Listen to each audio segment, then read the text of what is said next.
Welcome to another regular expressions lesson on freeCodeCamp.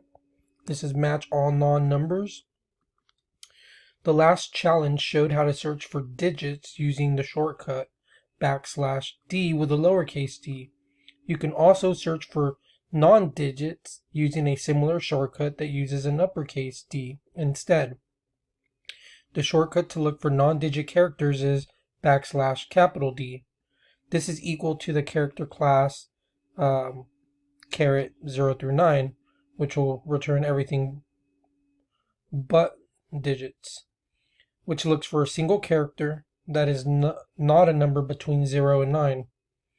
Use a shorthand character class for non-digits, which is that \D, to count how many non-digits are in movie titles. Our regex should use a shortcut character to match non-digit characters.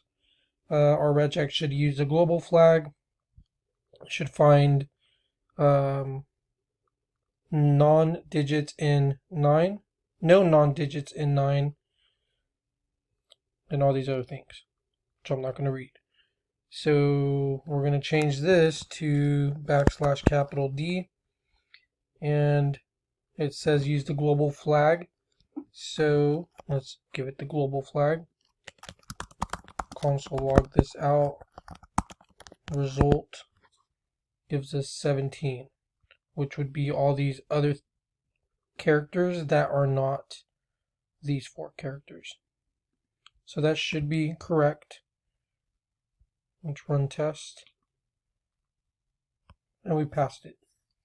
So this is similar to the last lesson, except it does the opposite, really. And we just got to remember it's uppercase. As long as you get it, you're getting the lesson. I'll see you in the next one.